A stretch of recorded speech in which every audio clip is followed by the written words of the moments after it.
Why, hello, friends. It's a pleasure to see you again. Have you been well since the last time that we were together? We do hope so. We care ever so much about each and every one of you. Bigs, littles, smalls, singlets, and systems. And we're very glad that you join us here.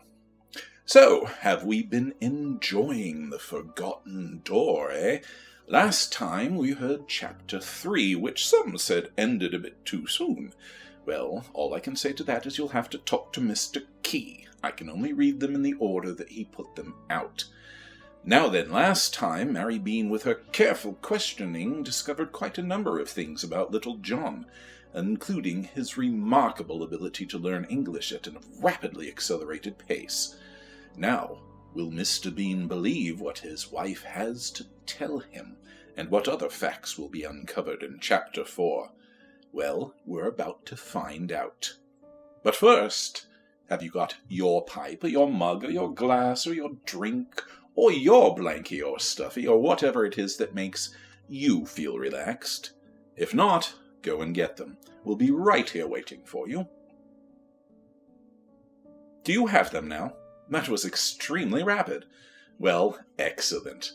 Now then, sit back, relax, put your best listening ears on as we listen to Chapter 4 of The Forgotten Door.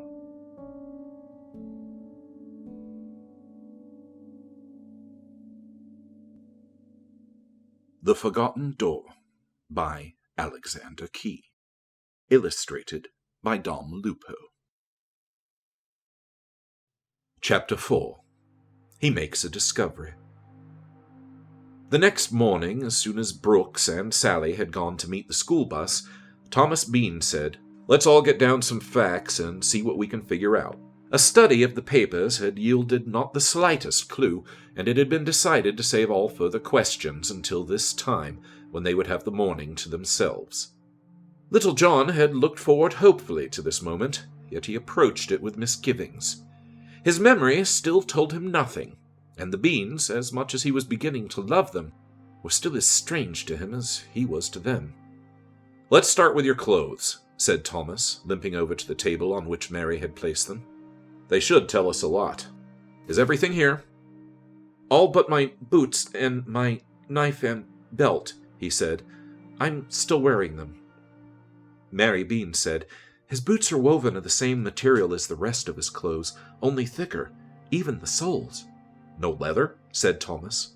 "Thomas," she said, "there isn't a scrap of leather in anything he owns." Leather was a new word. Little John asked about it, and was shocked when he learned. "But how can you kill another creature for its skin?" he exclaimed. "That's the way people live, young fellow," Thomas said, frowning as he wrote something on a piece of paper. "Well, that's another odd fact about you. I'm going to stop being surprised and just jot down the facts. I learned in the Marines that if you get enough facts together, no matter how queer they may look alone, they'll always add up to something." The pencil in Thomas Bean's hand moved swiftly as he intoned. "No leather. Doesn't believe in killing things. Will not eat meat. Seems to know how to communicate with animals. Clothes, all hand-woven. Material like linen. It's 100 times stronger than linen," Mary hastened to say. "The soles of his boots hardly show a sign of wear." "Vegetable fiber," Thomas mumbled, writing. "Tougher than Ramie. Dove gray. Designs on hem of jacket in tan and blue. Could be Indian or Siberian." "But they're not," said Mary Bean, "and I don't see any sense in writing all that down when I know the answer." "And what is the answer, Madam Bean?" I'm not ready to tell you," she said. "You should be seeing it for yourself. I think John sees it. Do you, John?" He was startled by her thought. "You could be right," he told her slowly. "I almost believe you are, but I'm not sure yet. You're better able to judge. You have your memory." "Hey, what's all this?" Thomas asked curiously. "Skip it," Mary told him. "You're the fact finder. Have you listed his English as one of the facts?" "I'm listing it as a language that he knows." That's not what I mean, Thomas. Oh, come on. It takes years to learn English the way he speaks it. John's picked it up somewhere. He'd forgotten it temporarily. That crack on the head... No, said little John. Your language is new to me. I'm sure I never heard it until you spoke it, but I find it easy. Oh, I don't doubt your word, said Thomas Bean, but English just seems strange to you. There isn't a living soul who can pick it up in a day or two. That's absolutely impossible. Thing is, you're able to sort of know our thoughts before we speak them. That's an unusual ability, although I have heard of people who can do it. Anyway, it's an ability that's helping you to relearn English as fast as you hear it. Doesn't that sound right to you? Little John shook his head. No, sir. I don't think in English. There's another language We'll come to that in a minute. It's all adding up. What about cars and money? Mary Bean asked quickly. Can you add those up with the rest of it? Certainly, said Thomas. He was pacing back and forth with his awkward step, one hand rubbing his deeply lined face while he frowned at his notes. It's beginning to make sense. Even the fact that he knows about radios and nothing about some other things. How's this? John was raised in a foreign country in a very remote district. He learned to speak the language of that district probably before he learned English. Because it was a primitive sort of place, there was no money and all trade was by barter. Naturally, there'd have been no cars there, but his folks had a radio so they could keep in touch with the outside world. Wouldn't be surprised if his folks were missionaries. Sound right to you? Mary said, Why must you be so reasonable, Thomas? But go ahead. Name some places like that. Oh, that's easy. I've been in a number of them.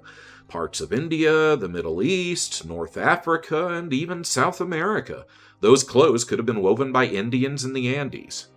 Nonsense, Mary said. Those people weave only with animal fibers and cotton. The material in John's clothes didn't come from any of the places you mentioned. Well, where did it come from? Not from any place you know about. And while you're thinking of places, you might consider how he got here. That really stumps me. He must have flown, Mary. In what kind of plane, Thomas? Oh, a small private one, I'd say. One that hasn't been missed yet. It has to be that. There's no other solution. You see, when we found him, he was still wearing the clothes he must have put on when he left home. He'd hardly be wearing such odd-looking things if he'd been in this country long enough to change them. I wish I'd thought of this earlier. He must have came in a plane, and then it crashed somewhere here in the mountains. We'd better organize a search. Mary was shaking her head. No, Thomas. John has never seen a plane in his life. He saw pictures of some in one of our magazines yesterday and asked me what they were. Thomas stared at her, then turned. Is that true, John? Yes, sir. I'm certain I've never been in a plane, Mr. Bean. But your memory, John, my lost memory doesn't keep me from knowing familiar things, he said earnestly. Well, what is familiar to you? Radios are familiar, sir. Books are very familiar. Deer and singing birds, and birds like chickens are all familiar. And dogs. Cows and horses? Horses, yes. But I'm sure I never saw a creature quite like a cow before, or machines like planes and automobiles. Of course, the idea of all those machines is familiar, and some of them seem familiar, like spaceships and... Spaceships? Mary Bean said. He saw some drawings of spaceships in one of the magazines. But I've never been in one, Little John hastened to say. It's just that I feel I've seen them. They're not strange like snakes and cows and the language you speak. Thomas Bean sat down. He began snapping his fingers, his face blank. Speech seemed to have deserted him. Mary laughed. You wanted facts, Mr. Sherlock Holmes Bean. We'll toss a couple more at you. John, show him your knife. I'll get the clip. The clip was gold filigree, set with a blue stone. The knife, which had been entirely hidden by its woven sheath, was small, with a short, thin blade that looked like gold. Its handle was of finely carved wood, with a blue stone set in the golden hilt.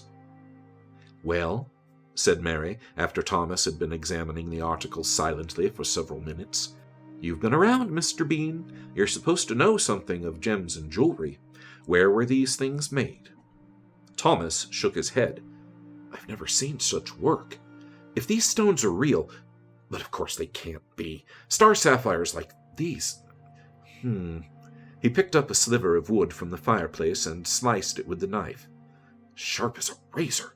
Must be a special gold alloy. Suddenly, he stood up. Let's go down to the shop. I'd like to test these stones. As they went down the lane, Little John heard Rascal bark and was aware of the eager question in it. Soon, he called to Rascal. I have not forgotten.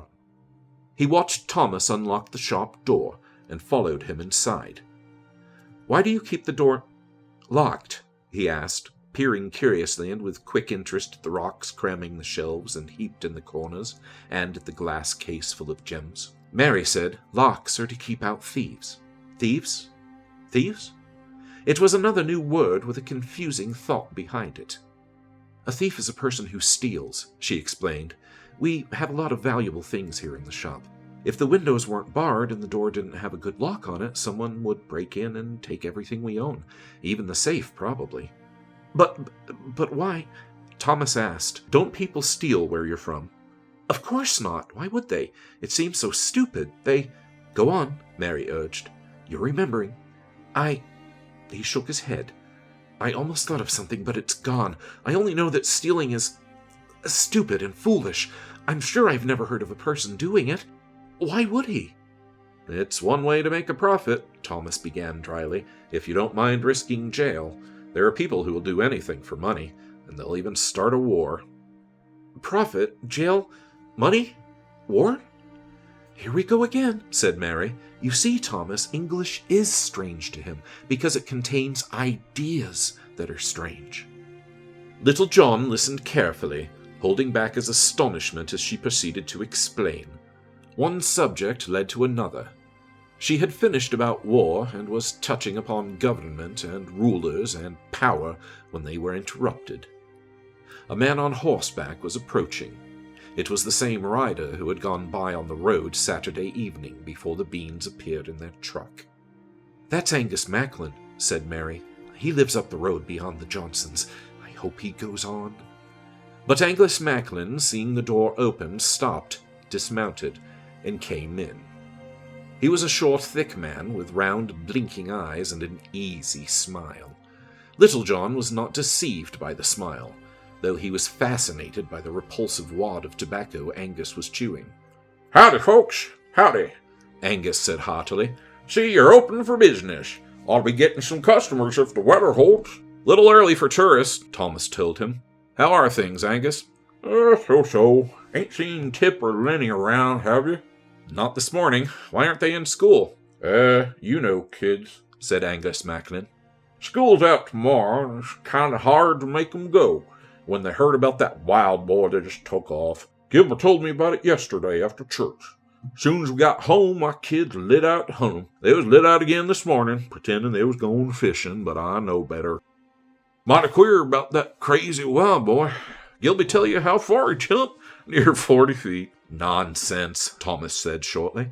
Gilby was probably drinking. I'm sure he saw a stray Indian kid. I don't know, said Angus, scratching under his cap and blinking owlishly at Little John. That thing he saw was plumb wild and unnatural. I've seen some queer things myself in these mountains. Lights where there shouldn't be no lights. Heard music where there shouldn't be no music. My kids can take care of themselves, but all the same, that wild thing could be dangerous. He paused. Nice-looking boy you got here. I ain't noticed him around. He visiting you folks? Thomas nodded. John O'Connor, son of an old friend of mine in the Marines. Angus smiled meaninglessly and grunted. Well, I'll get along. You see them fool kids of mine. Tell them I want 'em home. They watched him ride away. Thomas said, a little angrily, So, the news is out. I should have known Gilby would tell somebody like Angus. It's going to be spread all over the mountains and get wilder. He drew forth the knife and clip he had hidden under the workbench. As he studied them again, he began to whistle softly through his teeth. Out with it, said Mary. Are the gems real? They're real. I can't quite believe it. John, have you any idea what these things are worth? Little John looked at him intently. They're not worth what you think they are, Mr. Bean. You're thinking they're worth more than your house and everything in the shop, but that's all wrong. Anyway, a thing shouldn't have two values. Two values? Said Thomas, raising his eyebrows. Yes, sir, he said seriously. You're judging the value of my knife by the amount of money you could sell it for, but that has nothing to do with its real value. Thomas whistled softly. I can't figure you out, John. It's a good thing we're not in business together, or we'd never make a profit. But doesn't the idea of a profit seem wrong? I'll try to explain to you, John, Thomas said very patiently.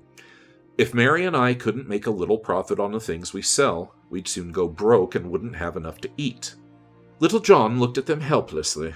Again, the dreadful feeling of lostness poured over him. He was sure of the answer now. Mary Bean had guessed it. Suddenly he turned, peering out of the back window as he heard Rascal barking.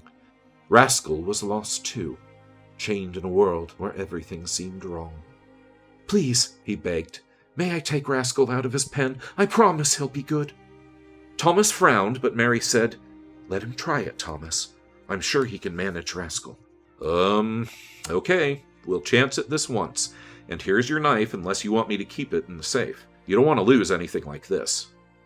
Oh, I won't lose it, sir. I'll need it to... Go on, said Mary quietly. You need it to do what with? I don't know. Maybe it will come back if I run with Rascal.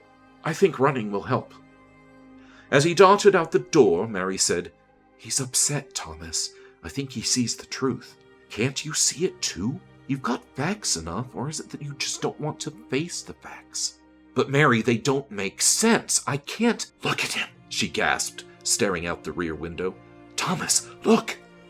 In his eagerness to release Rascal, Little John was racing up the steep lane.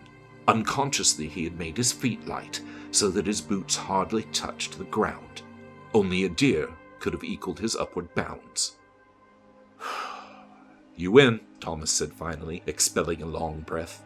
I don't know how he got here, and I can't understand why some things are so familiar to him. But he didn't come from this world. Of course not. What are we going to do? Seems like the important thing is to find out how he got here if we can. I'm afraid I see trouble ahead.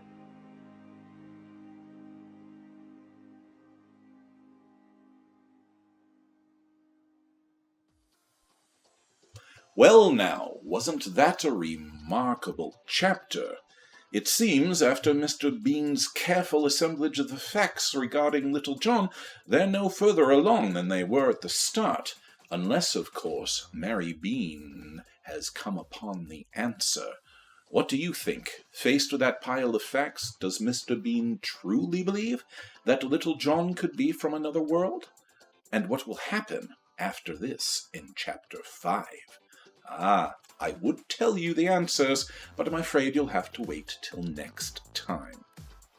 That's all for this time. We would like to thank you for joining us and remind you to click like, share, and subscribe, and above all, to remember that you are loved, that you are strong, and that you are not alone. I'm Percival. Thank you for watching.